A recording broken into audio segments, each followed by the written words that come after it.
Hello, I'm Mark, I'm Casey. And I'm Patrick.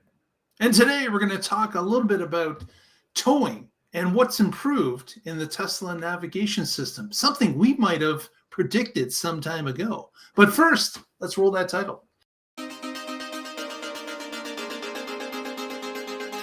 You're watching the Tesla Life Express! Hey everyone, thanks for joining us today. We've got an interesting topic that we had foreseen some months ago. And this, of course, Tesla has indicated that they're now working on modifying the charging navigation system to include some tools that are going to help people that are towing and hauling. And of course, immediately I thought of Mr. Casey Green and what he's doing all the time. Right. Patrick and I, we don't tow a lot, but Casey, of course, he's towing constantly. So what did you think about this, Casey? So it felt like I might have been in like the beta test or something, and the reason I say that is the way that my car would sometimes behave when there's a choice of superchargers, and I had a trailer attached. Is it would just automatically go to the one that had pull-ins, even though another one would have been a better choice, assuming that I had the range to make it, of course. And I thought that was pretty cool, and it was very much like what we suggested they should do. But now they've gone a step further, and they put it in the UI. And right now, you kind of have to click on a supercharger to see it. But I have a feeling this feature will evolve, and we'll see more done with it. Perhaps they'll start to warn people not to take in the towing spots. That's already a possibility with this. I don't know that they called it out exactly. It's been a little bit since I've read it, and this is the way to go, because you've got Cybertruck is out now.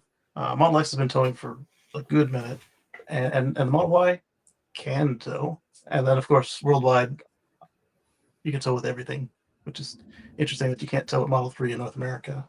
It's a weird choice. So this is important for the whole fleet worldwide, but it's going to be even more important with Cybertruck, because I can tell you that the towing with the Tesla videos aren't all that popular. They weren't in the past, but now that you can do it with a pickup truck, I expect we'll start to see some pickup on that. Yeah. And so let's see. Does it say? I don't think it says, because they pulled down all the signs, because they used to say Tesla charging only, and so the ones that said EV charging only, or 30 minutes for anybody, those ones have tended to stay. But the ones that said Tesla have been so. You've got the please use this last because it's for disabled access, handicapped, accessible. They could do another one in the screen for towing, and then Wes said that they're not interested in doing the queuing because it's easier just to add more stalls. And then we talked about last week about putting in more large supercharger sites, like the one with what was it, 8 or more towing spots, plus over 100 spaces for anybody else.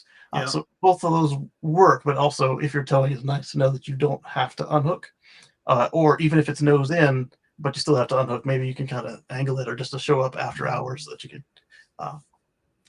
not have to unhook. Yeah, for people that are towing, unhooking is a real pain in the butt. You lose a lot of time. It's in some cases, depending on the trailer you have, it's troublesome to do that. And if you're hauling a U-Haul trailer, of course, you cannot disconnect. It's just the way it's made. They don't want you disconnecting. It's probably liability and cheapness combined on that one. So it's something that is coming. But what I would ask people to do is, if you're interested, go take a look at supercharge.info, their map, and look at one of the popular routes that is between some major centers like Los Angeles and San Jose or San Francisco area. And you'll notice that Highway 5 now is populated with multiple service chargers along the way, which of course you only typically have to stop once for 20 minutes to make that journey.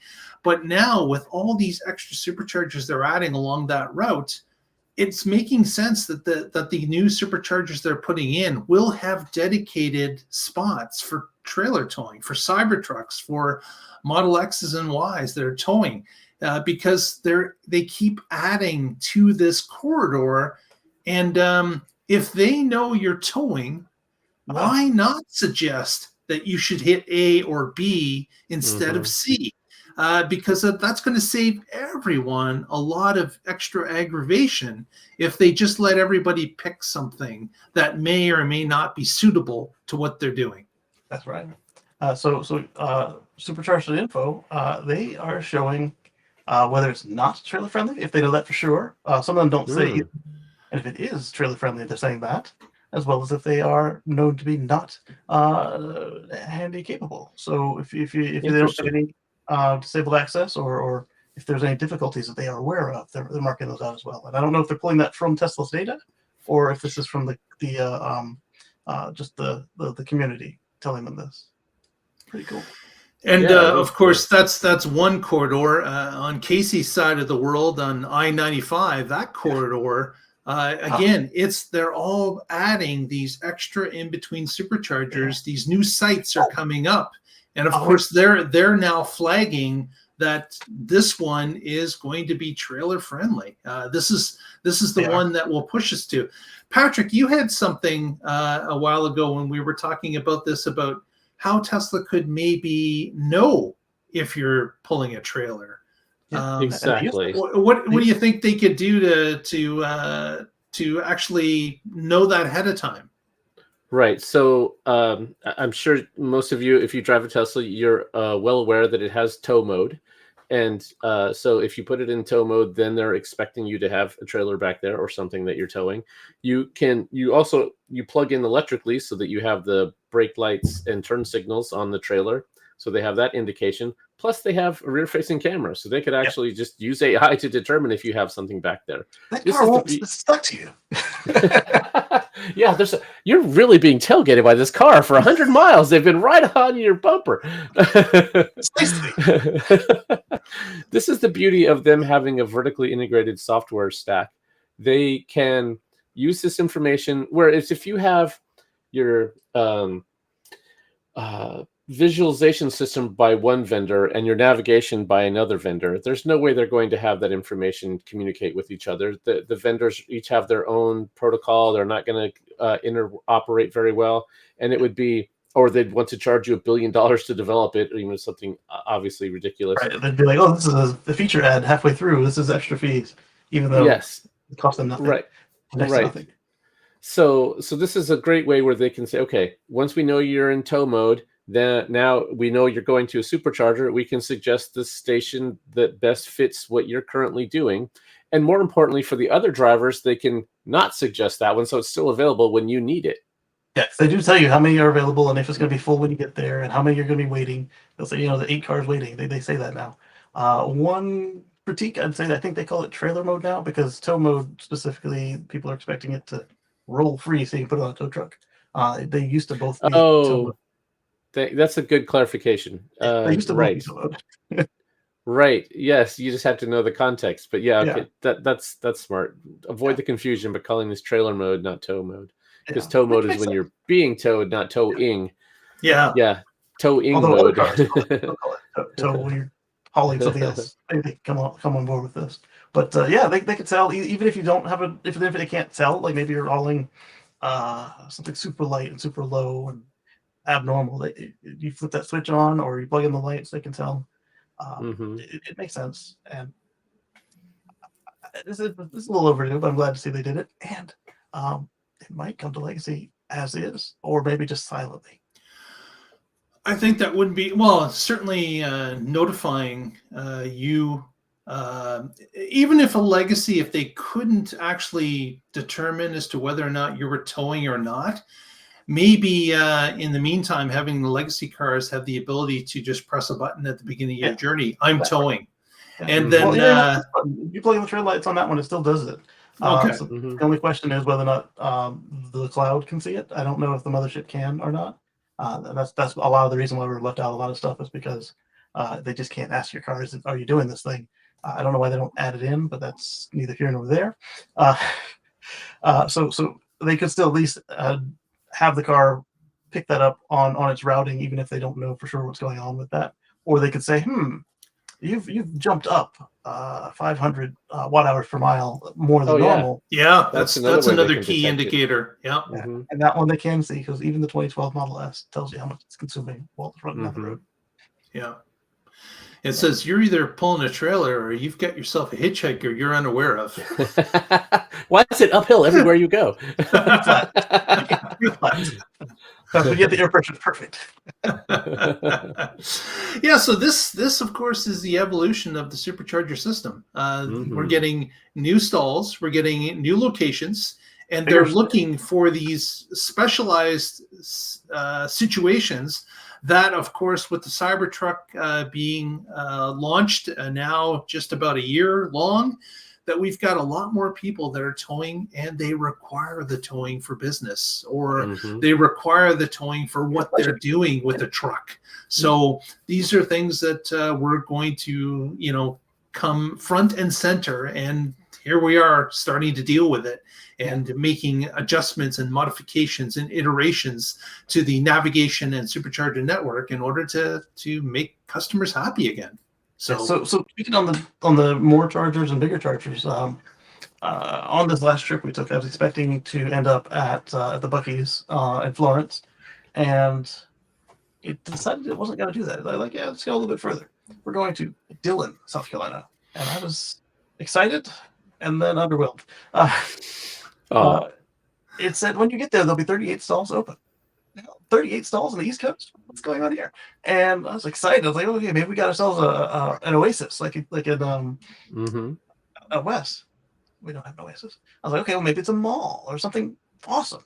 We get there, and it's in between two fast food restaurants, a fish store, and another. I think they were both chicken stores. One was like a KFC, that was a Popeye or something like that. And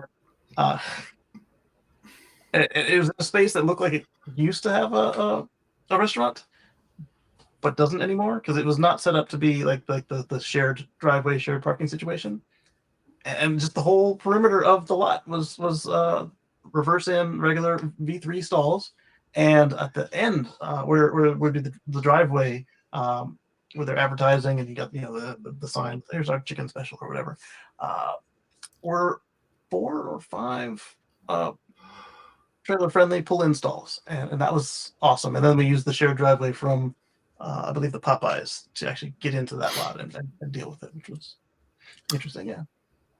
And of course, the other bonus of this is that you don't necessarily have to take what the computer tells you where you're stopping. At any point, we were on a trip to Florida from Southern Ontario, and we're driving through Ohio on I-75, and we saw that there was a brand new supercharger that appeared in Findlay, Ohio. And instead of stopping at the Lima, Ohio stop where we were scheduled to go, we said, we're going to stop in Findlay. And of course, as soon as you do that, plug in and charge, your navigation gets immediately updated. And now you're stopping at different superchargers because the distance is different, but the computer already figured it out, and you've got your new route in front of you. And if you wanted to stop at a familiar supercharger in Georgia or someplace else, feel free, because the computer just does this automatically whenever you stop or deviate from the plan. It just makes a new plan. So exactly. That is really nice. Approves. When I was driving to San Diego, they had just opened Kettleman City supercharger, which is a really nice charging oasis, solar panels, and when you get there, it gives you a code to get in, and they have a barista in there, and they have high-end it was just vending machines, but they're like refrigerated vending machines with nice food in them. And so I was like, oh, I got to go check out Kettleman City. And so it was exactly what you said, Mark. That was not where it was routing us to, but I wanted to go there, so I did, and then it just figured out everything else from there, and it made it work. Yeah, I do that all the time when it comes to the thing likes to send me through V2 or V1 sometimes stations, and urban superchargers too. And I'll reroute it to a V3 plus because that's what I want, is a V3 or one that looks like a V4, and usually that's better for me. But sometimes the car was right, like, oh, this one was on my route and there was less traffic. Whoops. Yep. Well, I think we will wrap it at this point. Thanks so much for joining us today. Shout outs. What do you got for us, Casey? Well, catch us on Sunday at youtube.com/CaseyGreen for Let's Chat with Casey and Friends on right about 1:10 Eastern. Usually stuff happens sometimes it'll be 1:30, but look for us around 1:10. And then on Monday, catch us for the Tesla Life Express Part 2. And when I say Part 2, it's a different subject. And then on Wednesday, catch us live for the Tesla Life. Very good, very good. Patrick, have you got anything going on with carswithcords.net?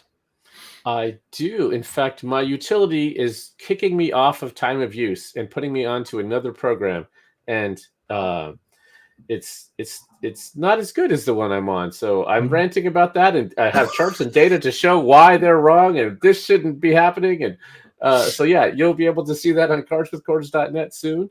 And as always, I'm with the Oregon Electric Vehicle Association. You can find us at oeva.org. Thank you. Very good. Very good. Thanks so much for being with us today. If you haven't already, give us a thumbs up, press that subscribe, help us out. Would really appreciate it. And we will get together next time. And together we'll find out what's happening in the Tesla Life. Real quick, if you have solar and your agreement is coming to an end, let us know. 2025 seems to be a year for a lot of people's contracts, and us too. So put it in the comments. Yeah.